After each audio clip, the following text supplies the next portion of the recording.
रमजान में एसिडिटी और ब्लोटिंग का मसला आखिर आम क्यों हो जाता है, आइए इसके बारे में बात करते हैं।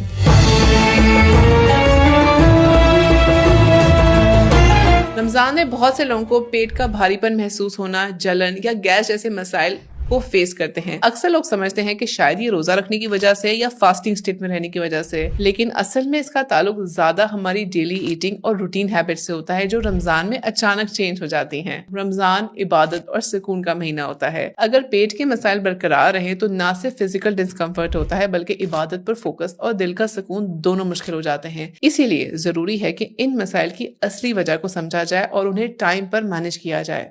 सबसे पहले ओवर ईटिंग और जल्दी जल्दी खाना। रोजा खोलते ही अक्सर हम कंट्रोल लूज कर देते हैं। पूरा दिन भूखा रहने के बाद जब हम एकदम से कुछ बहुत ज्यादा खा लेते हैं तो आपके जो स्टमक है उसको टाइम नहीं मिलता एडजस्ट होने का। इस वजह से हाजमा भी खराब होता है, एसिडिटी होती है और ब्लोटिंग के मसाइल भी सामने आते हैं। नंबर 2, फ्राइड और स्पाइसी फूड्स लेना। अफ्तार टेबल ज्यादातर फ्राइड चीजों से भरी होती है। समोसे, पकोड़े, रोल्स, ये तमाम चीजें बहुत ऑयली होते हैं और मसाले इटसेल्फ भी बहुत आपको हैवी फीलिंग देते हैं। ये आपके स्टमक की एसिडिटी को और ज्यादा एक्टिव करते हैं, जिससे जलन, हैवीनेस और गैस का मसला बहुत बढ़ जाता है। नंबर 3, डिहाइड्रेशन और फाइबर की कमी। दिन भर पानी ना पीने की वजह से बॉडी ऑलरेडी डिहाइड्रेटेड होती है। अगर अफ्तार और सहरी में भी पानी कम पिया जाए और फ्रूट, सब्जियां, फाइबर ना लिया जाए तो डाइजेशन स्लो हो जाती है। इससे पेट का फूलना और अनकंफर्टेबल फीलिंग बहुत रहती है। नंबर 4, कैफीन और कार्बोनेटेड ड्रिंक्स। अफ्तार के बाद चाय, कॉफी, कोल्ड ड्रिंक्स पीने की आदत भी एसिडिटी का बहुत बड़ा रीजन है। कैफीन स्टमक के एसिड को बढ़ाती है, फिजी ड्रिंक्स पेट में गैस पैदा करती हैं।